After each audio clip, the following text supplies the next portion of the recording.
Good afternoon, everybody. Today we are going to see about pelvic fractures. So, before going deep into the pelvic fractures, first let us discuss something about the anatomy. So, here I am showing you the picture of the pelvis, and this is the sacrum, and these are the two innominate bones formed by ilium, ischium, and pubis. And this is the iliac fossa. This is anterior superior in iliac spine, anterior inferior iliac spine, pubic bone, ischium. This is the pubic symphysis, and this is the pubic tubercle.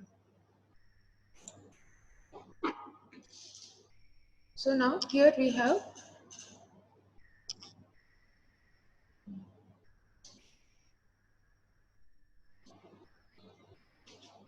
have the model of the pelvis.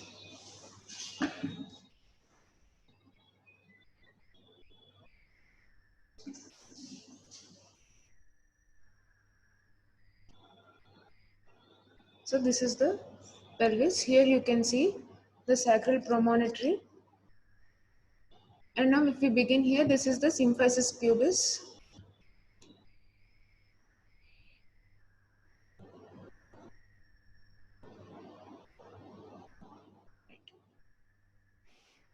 This is the symphysis pubis.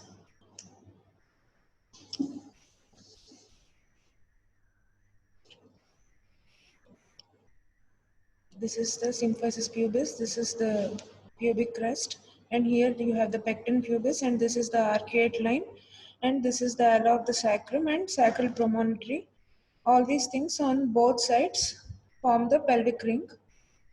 And this is inside the, below this pelvic ring, you have the true pelvis, and above that you have the false pelvis. In true pelvis, you'll be having all the pelvic organs. And here you can see this is the posterior aspect of the sacrum. And you can see these are the sacral foramina through which the nerve roots are coming out. And this tip is the coccyx. So this is anterior superior iliac spine, anterior inferior iliac spine, and this is the iliac fossa, and this is the acetabulum. So here the pelvis is formed by sacrum and two innominate bones which have ilium, ischium and pubis which fuse together at the triradiate cartilage. So this is grossly the bony anatomy of the pelvis.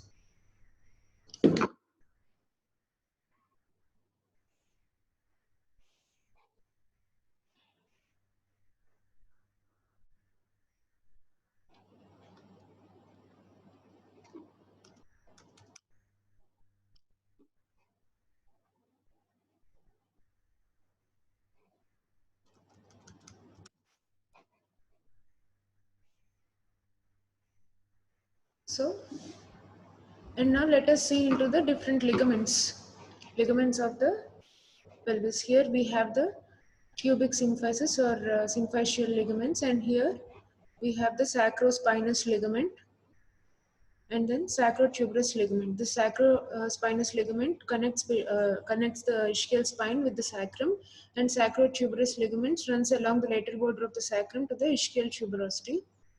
And we have the sacroiliac ligaments, which are anterior sacroiliac ligaments, intra-articular sacroiliac ligaments, and posterior sacroiliac ligaments.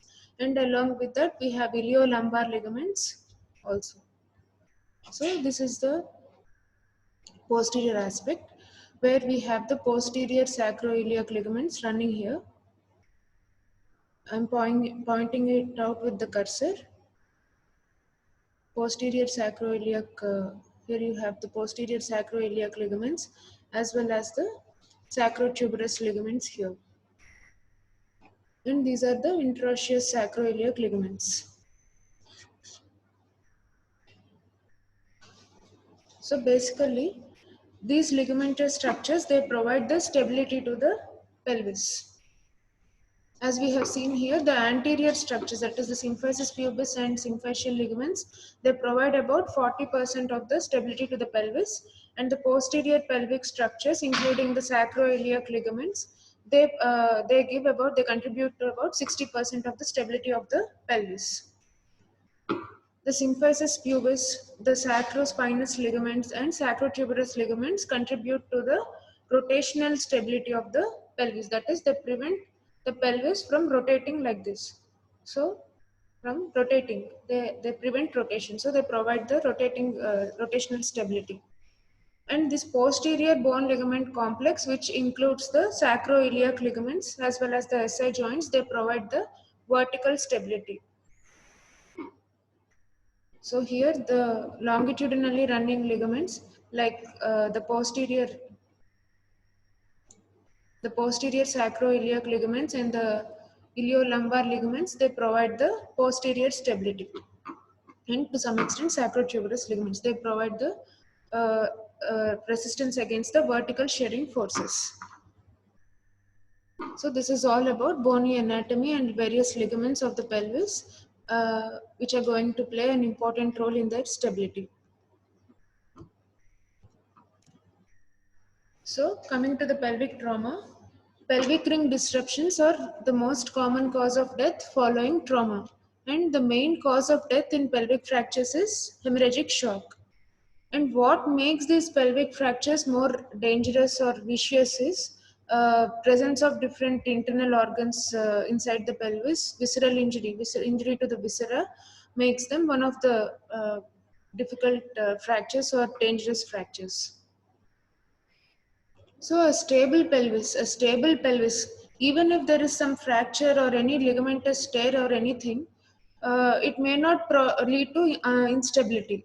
When can we call a pelvis stable or unstable? That is, if there is any physiological force, a stable pelvis will be able to withstand those physiological forces without abnormal deformation. That is, there will not be much displacement or deformation under normal physiological forces. Then we can call a pelvis stable. And most of the pelvic fractures are stable and they are treated non-operatively. And these stable pelvic fractures are usually result of low energy trauma. However, if there is any unstable fracture, it is usually a result of high energy trauma. So whenever we have a case of polytrauma or road traffic accidents, we should first inquire about the mechanism of injury. So based on that, we can have an idea about the pelvic fractures. Usually there may not be any apparent deformity in pelvic fractures. So we may tend to miss those pelvic fractures. So we have to first ask them about the mechanism of trauma and make it out whether it is a high energy trauma or and then after some physical examination also we can identify the pelvic fractures. Now let us see the classification of pelvic fractures. There are numerous methods of classifying pelvic fractures like Tiles classification, Young and Bugras classification, etc. Now we are going to see about the Tiles classification. In Tiles classification, it is divided into three categories: type A, B, and C. Type A are stable fractures, which usually include avulsion fractures, which we are going to see subsequently, and then stable and minimally displaced fractures, as well as transverse fractures of the transverse undisplaced fractures of the sacrum and coccyx. These are seen in type A tiles fractures. And in type B tiles, you have rotationally unstable fractures. They are rotationally unstable. That is, the anterior part of the pelvis, that is the symphysis pubis, is usually affected, or pubic rami are affected. And then the pelvic floor, like sacroiliac ligaments, sacrospinal ligaments, usually they are affected. They are affected in type B because rotational stability is contributed by the symphysis pubis and sacrospinal ligaments. Whereas type C are rotationally and vertically unstable. That means both anterior ligaments are lost, and then posterior sacroiliac ligaments and sacrotuberous ligaments are also injured.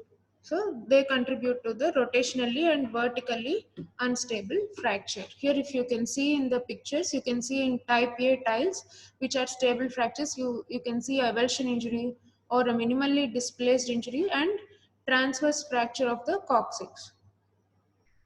I'm pointing out with the cursor. And then in type B, where there are rotationally unstable fractures, you can see that there is widening of the pubic symphysis, that's pubic diastasis, as well as disruption in the pubic ramus, superior pubic ramus here. And then the sacrospinous and sacrotuberous ligaments are injured in different type B tiles fractures. And in type C, you can see completely the posterior ligaments, posterior sacroiliac ligaments, anterior sacroiliac ligaments, completely the sacroiliac ligaments are lost here, as well as there is anterior injury also. So they are both vertically as well as rotationally unstable fracture. Here in the type C1, it is only unilateral. Here you have bilateral problem, and then it is bilaterally vertically unstable as well as rotationally unstable. So this is all about the tiles classification. It is based on the stability of the fractures. Type A is completely stable, type B is rotationally unstable, and type C is both rotationally and vertically unstable. It is based on the integrity of the ligaments, anterior ligaments, pubic symphysis, sacroiliac ligaments, and sacrospinous and sacrotuberous ligaments integrity. Based on that, it is classified. And this is just a representation of the tiles classification. And now we have the second classification, that is the Young and Bugras classification. It is based on the mechanism of trauma. The first thing is lateral compression fractures.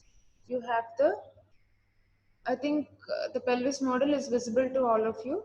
You have the lateral compression fractures. You have the lateral compression fractures where the force comes from the lateral aspect, and you have anteroposterior compression and vertical shear fracture. Vertical shear fracture will be there, and combined mechanism. Many of the mechanisms can act. Usually in the anteroposterior compression fractures, you will have the symphyseal diastasis along with the rami fracture, and initially in the initial degree for trivial amount of force, you will have the symphyseal diastasis, and then anterior sacroiliac ligaments will be stretched, and as the force increases gradually the anterior sacroiliac ligaments they give away, and then posterior sacroiliac ligaments may also give away, leading to a disruption of both anterior and posterior segments of the pelvis. This is the anteroposterior compression force. And then we have the lateral compression force.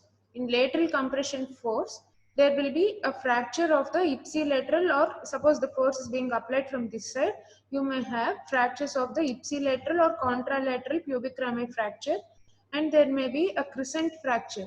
A crescent fracture of the iliac crest on the side of iliac wing, or crescent fracture of the on the side of impact. On the side of impact, you may have that fracture, and then if the force increases, it may lead to contralateral open book fracture. That is, as we have seen in the APC injury, you will have the pubic rami, that is anteroposterior compression, you have pubic rami fracture, and gradually these ligaments give away, sacroiliac ligaments give away, leading to a open book fracture. That is the fracture or disruption of the pubic symphysis here, and then on the same side SA joint will also give away, which leads to an open book fracture or grade 3 anteroposterior compression fracture.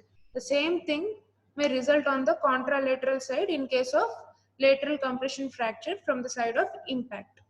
So these are all about lateral compression fracture and APC fracture.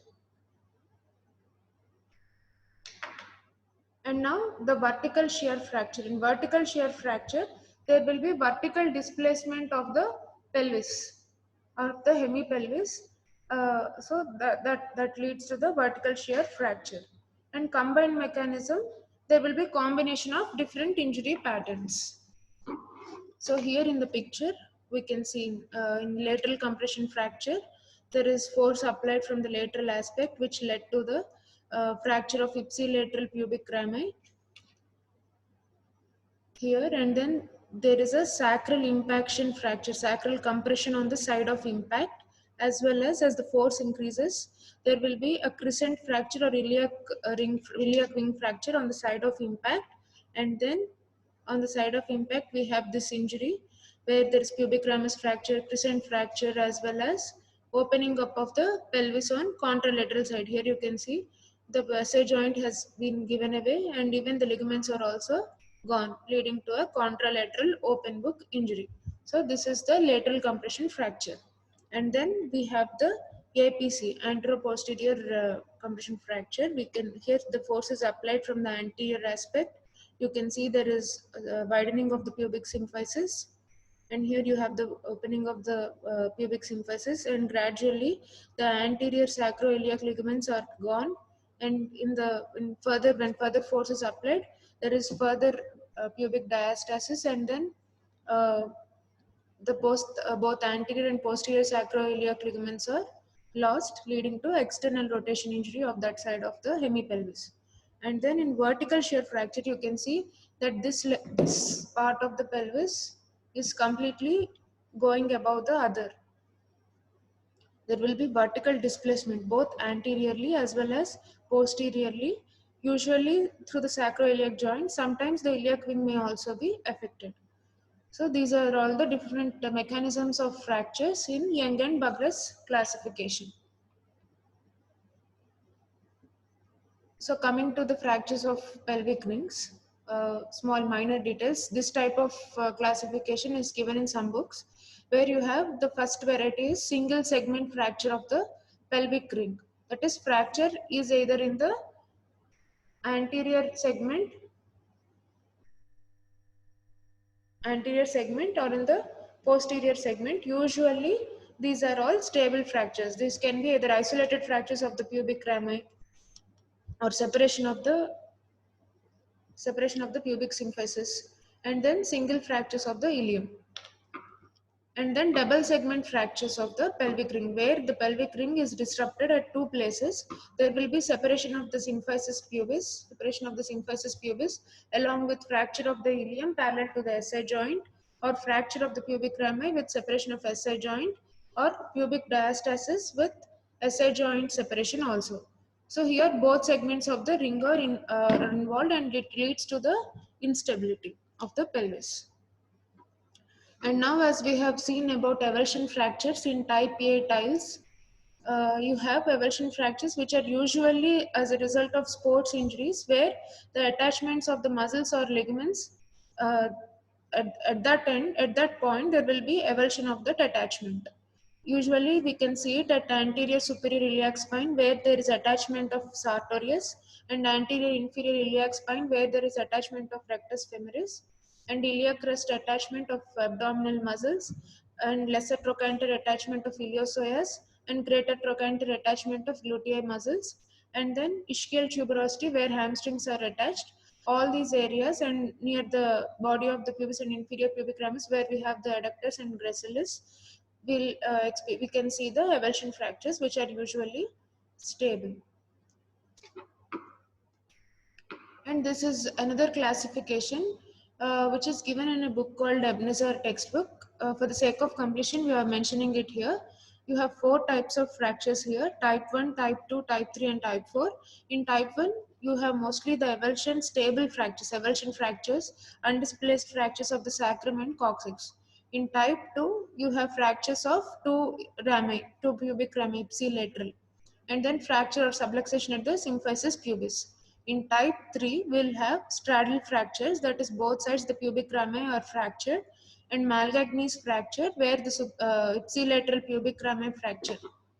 Uh, ipsilateral pubic rami fracture along with the SI joint dislocation.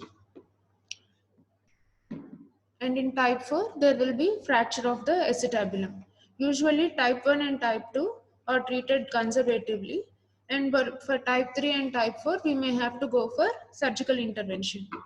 So these are all the different classifications, where we have Tiles classification based on the stability, Young and Bugras classification based on the mechanism of trauma, and Conwell's classification, which is also given here.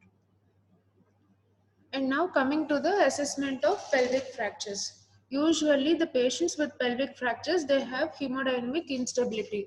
So as in previous class, as Sonshekar sir has told about polytrauma patients, pelvic fractures patients should also be dealt as we are dealing with polytrauma patients.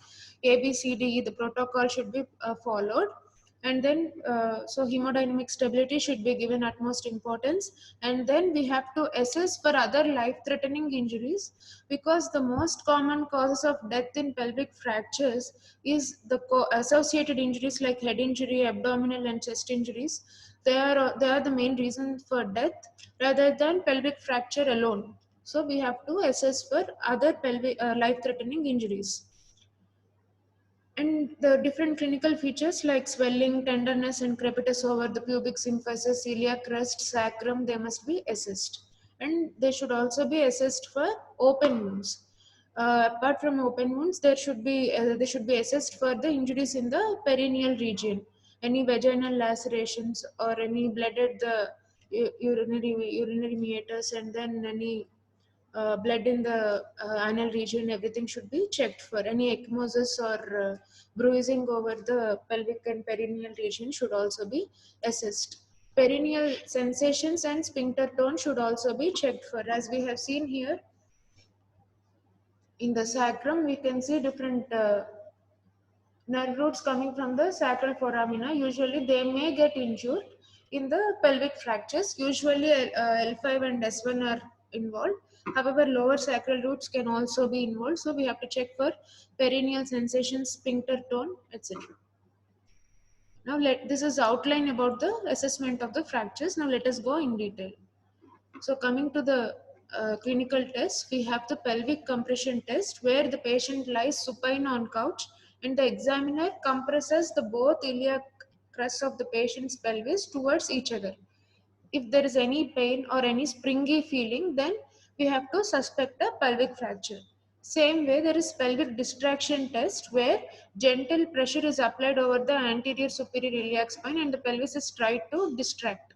So that is the pelvic distraction test, and sometimes direct pressure is applied over the pubic symphysis. However, make sure that you don't do it repeatedly, because there is a dictum called the first clot is the best clot. And whenever we have pelvic fractures, there are chances of retroperitoneal hemorrhage, different veins, internal iliac and external iliac systems can also be affected. So if we disrupt the clot which is formed once, it may lead to shock. So we have to take care that this test is done gently and is not repeated multiples of times.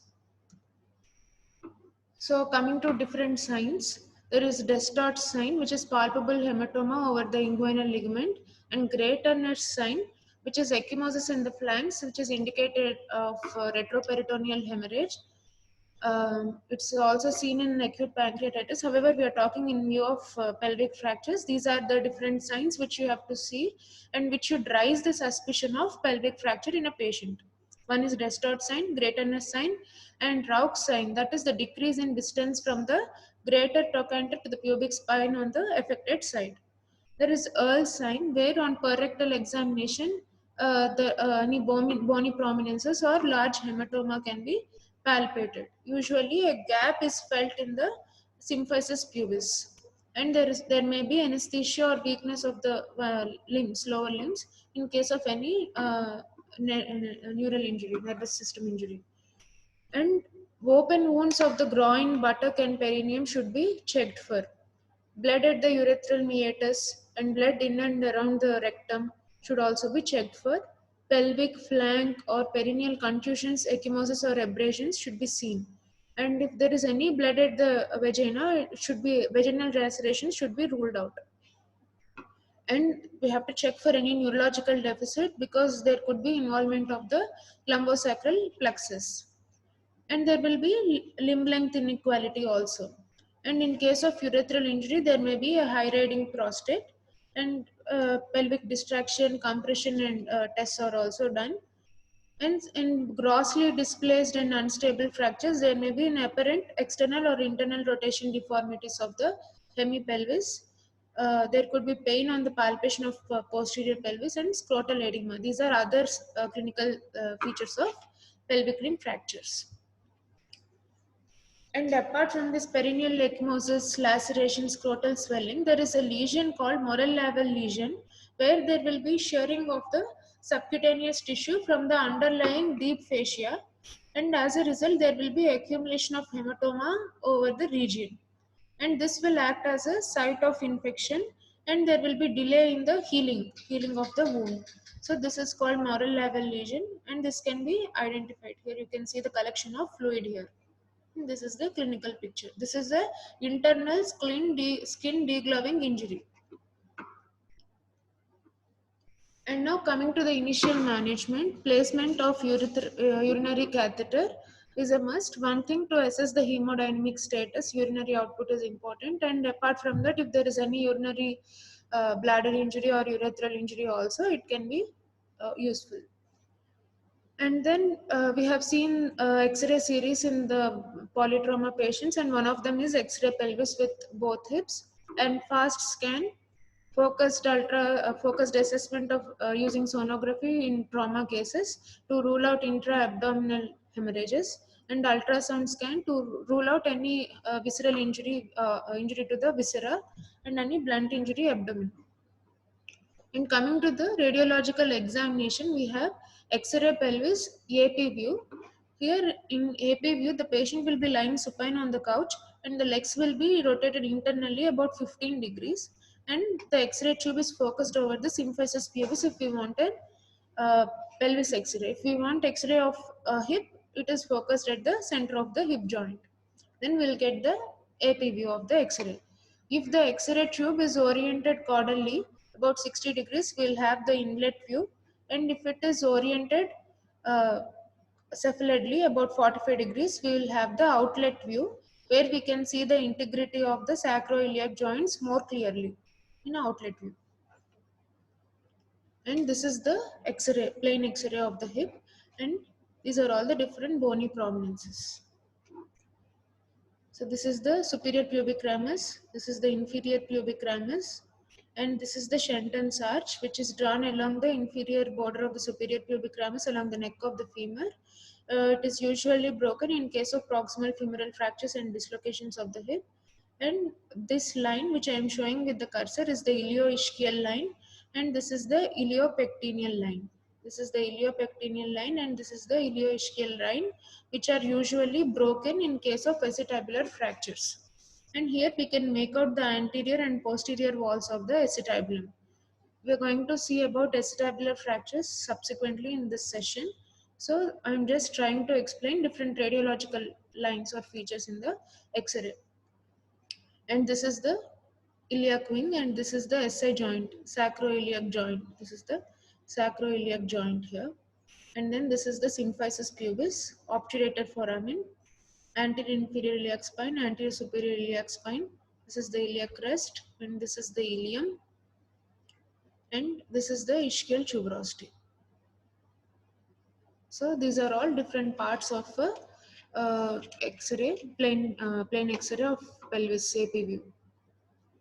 And now coming to different eponymous fracture, this is Malgagni's fracture, also open book type of pelvic injury. Here you can see there is disruption of the superior and inferior pubic rami, as well as separation at the SI joint. This is the unstable injury, ipsilateral injury of the SI joint as well as superior and inferior pubic ramus. It is Malgagni's fracture or open book fracture. And then coming to the straddle fracture, here you can see comminuted fractures of obturator rings, that is the disruption of both superior and inferior pubic rami on both sides. And this is Duane's fracture, where there is fracture of the iliac wing without any disruption of the pelvic ring. And then we have the bucket handle fracture, that is the ipsilateral. On one side you have superior and inferior pubic rami fracture, and on the contralateral side there is the disruption of the SI joint. This is the bucket handle fracture.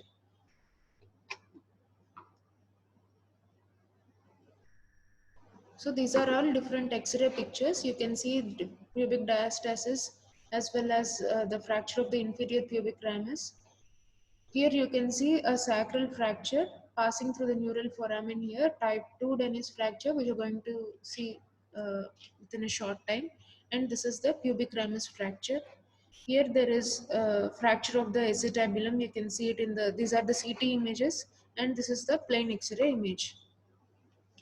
So whenever a pelvic fracture patient comes to you, immediate thing is to assess the hemodynamic stability and to control the shock, for which pelvic binder or pelvic compression should be applied so that there will be tamponade effect on the pelvic vessels and the shock can be minimized. And whenever we are applying the pelvic binder, here it is too high, it is too low. It should be at the exact position, that is over the greater trochanter and at the level of pubic symphysis, to have the maximum effectiveness of a pelvic binder. If pelvic binder is not available at the site of accident, even a long cloth can also be used to bind the pelvis. And the sheet which we are using should be as smooth as possible to avoid the soft tissue injuries. Sometimes pelvic clamps are also used, which we are going to see in subsequent slides. These are the temporary methods of pelvic stabilization. And coming to the pelvic fixation, by fixing the pelvis, by reducing the fracture and compressing, we have the decrease in pelvic volume, thereby adding the tamponade effect. It minimizes the hemorrhage and it minimizes the movement of the fracture fragments, thereby decreasing the chances of pain, neurogenic shock, and then these fracture fragments injuring the viscera. All these things can be minimized, and even the general surgeon can also have adequate space to intervene if necessary. Usually, pelvic C clamp is used for posterior element fixation. And here the Schwann pins. We have seen about different parts of external fixator in our previous class last year when we have seen. The Schwann pins, they are usually kept in the iliac crest or in the supraacetabular region, and then a pelvic C clamp is applied. So, sometimes vertically unstable fractures, they can be dealt by using a distal femoral pin traction. A Schwann's pin, a Steeman pin is applied in the distal femur, and traction is applied to bring down the displaced pelvis. And coming to the definitive management, after stabilizing the pelvis, then we may have to get CT scan performed to know the exact morphology of the fracture. If usually type A fractures, Stiles classification, stable fracture, they are treated conservatively. And type B fractures, which are rotationally unstable and vertically stable fractures, they are either treated using external fixator or plating. Plating can also be done using recon plates. And then type C fractures, majority of them are stabilized surgically. And fractures of the posterior pelvic ring can also be fixed using iliosacral screws. So in this X-ray, we can see this is an unstable pelvic fracture where there is pubic diastasis, as well as the SA joint is also affected here. And now you can see the superior pubic rami of both hemipelvis are not at the same level. This is a vertical shear fracture. And now here this fracture is fixed with a recon plate. The pubic rami are fixed with a recon plate, and here you can see a iliosacral screw, and the pelvis is, as the congruity of the pelvis is restored, the stability is restored here. This is the post-operative X-ray. And with this, I think you understood the concept of vertical shear fracture and different modalities of treatment in treating the pelvic fractures. So this is the algorithm given in your textbook Maheshwari, where if there is any ring disruption injury, you have to assess for the shock and stabilize the patient, and then you have to assess the patient clinically and radiologically. And coming to the emergency treatment should be given, and after that, for undisplaced or minimally displaced fractures, bed rest and analgesics are given. And in case of unstable and displaced fractures, depending on whether it is a open book type or vertical shear fracture, the fracture is reduced, and then if it is a vertical displacement fracture, the fracture is reduced, and then open reduction and internal fixation followed by bed rest can be given, or by applying skeletal traction for 6 weeks also this can be treated. In case of anterior open book fracture, if the opening is less than 2.5 centimeters, it can be treated conservatively. If it is more than 2.5 centimeters, it can be treated by traction, external fixator, or plating, as we have seen earlier. And coming to the sacral fractures. Sacral fractures are classified by Dennis.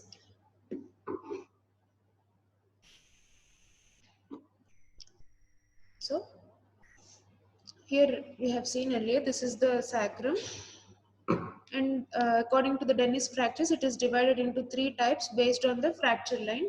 If the fracture line passes lateral to the neural foramina, it is type 1 Dennis fracture. If the fracture line passes through the sacral neural foramen, it is type 2 Dennis, and if it is medial to this foramen, it is the type 3 fractures.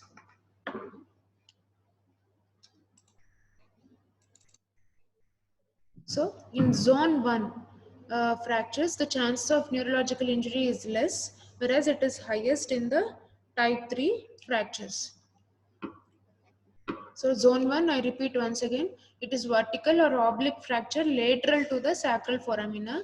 In zone 2, it lies through the sacral foramina, and type 3, it is medial to the sacral foramina. And here it is the pictorial depiction. This is the type 1 fracture and type 2 fracture to the sacral foramina, and this is the type 3 fracture where the chances of neurological injuries are extremely high.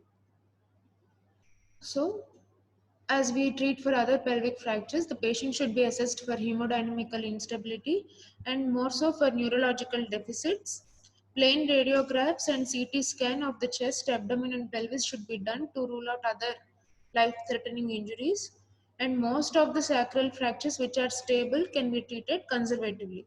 However, if there are any displaced fractures or if these sacral fractures are associated with pelvic instability, that is, this sacral fracture, if it involves some part of anterior involvement of the pelvis or iliac wing, any other fracture which contributes to pelvic instability or any spinal instability, because sacrum is articulating with both pelvis as well as the spine.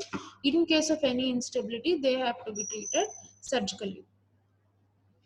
And coming to the injury to the coccyx, it is a rare injury and it leads to chronic pain of the coccyx. Mechanism of injury is usually direct fall on the buttocks, and there will be pain and discomfort in between the buttocks, especially during prolonged sitting, and that too on hard surfaces. Investigations include the X-ray of coccyx as lateral view. Here you can see the fracture of the coccyx here. This is the fracture. And this is another image, and this is MRI image showing the displaced fragment of the coccyx. These coccyx fracture, they are generally treated conservatively by physiotherapy and isometric exercise of gluteus maximus using sitz bath, and then using downward pillow or soft cushions for sitting. And if there is no improvement of symptoms, injection therapy using local corticosteroid and local anesthetic can be given. Surgical excision of coccyx is an option in very severe cases, but it is not without complications like injury to rectum, etc. And then we have the fractures of acetabulum. The incidence of acetabular fractures is about 3 per 1 lakh population per year, and about 30% of them are associated with neurological injuries. Like pelvic fractures, acetabular fractures are also a result of high energy trauma like motor vehicle accidents or fall from height. So acetabulum fractures. So type 1 is the posterior type. So this is the acetabulum here. Type 1 is the posterior type and type 2 is anterior type, where anterior column or anterior wall are affected. Type 1 is posterior type where posterior wall or posterior column are affected, and in type 3 there will be floor of the acetabulum fractures associated with central dislocation of the hip.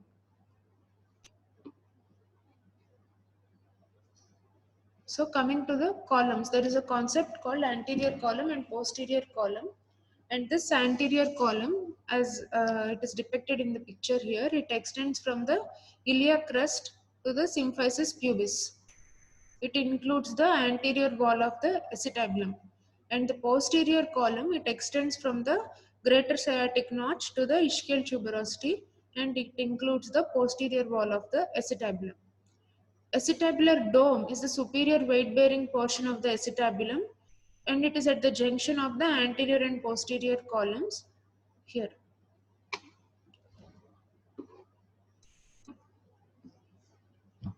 So here you can see the acetabulum.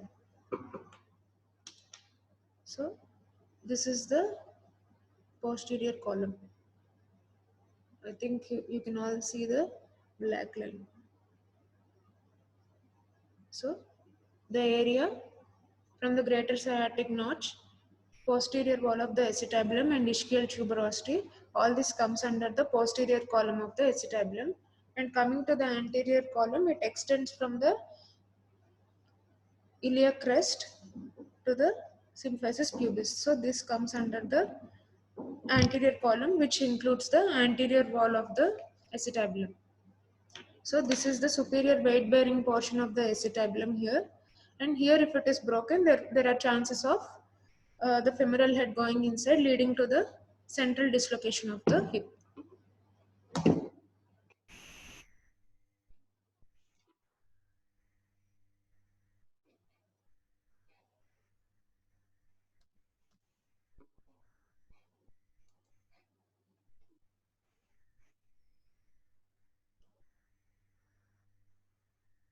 So in this X-ray, we can see an acetabular fracture. You can see that the iliopectineal line is broken and the ilioischial line is also broken.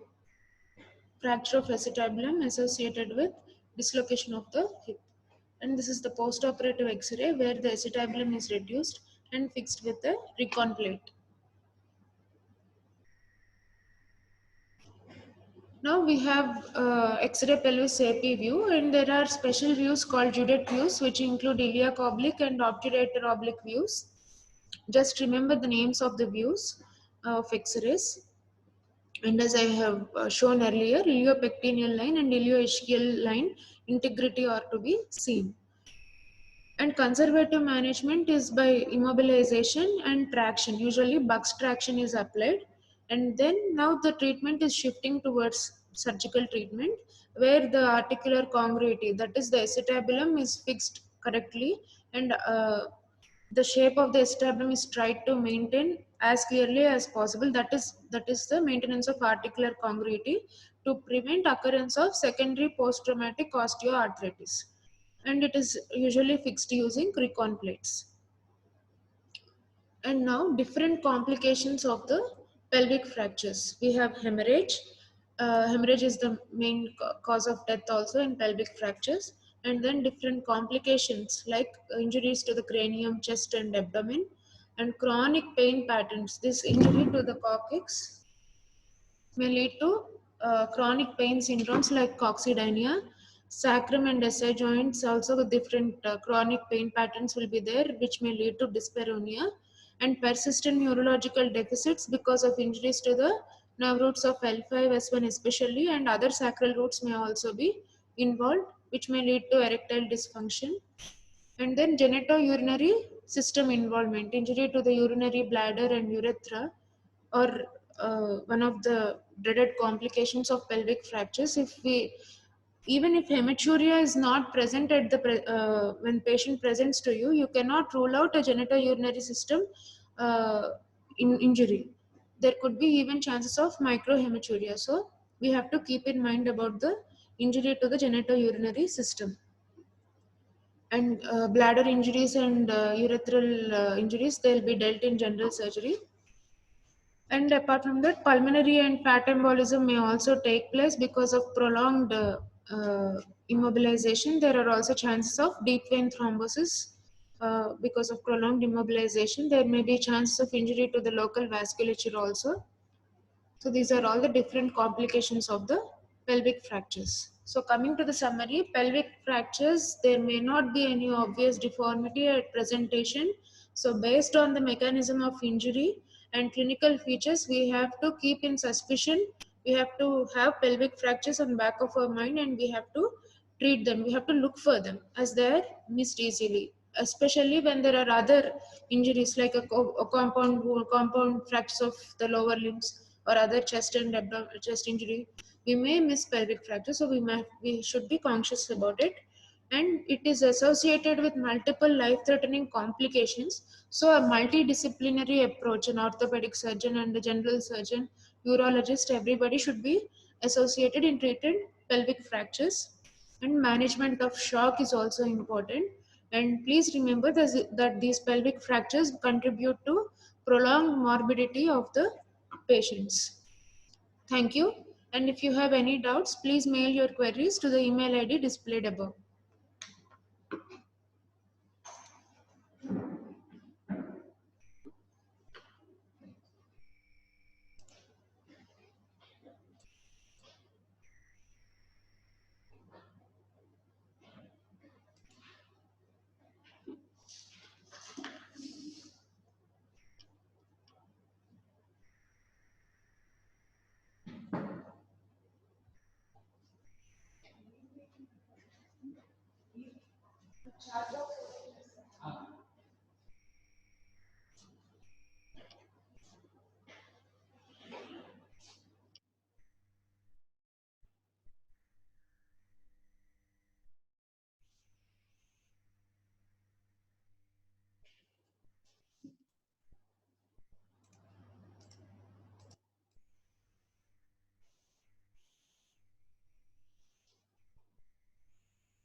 Now the chat box is open. If you have any doubts, you can type your queries in the chat box.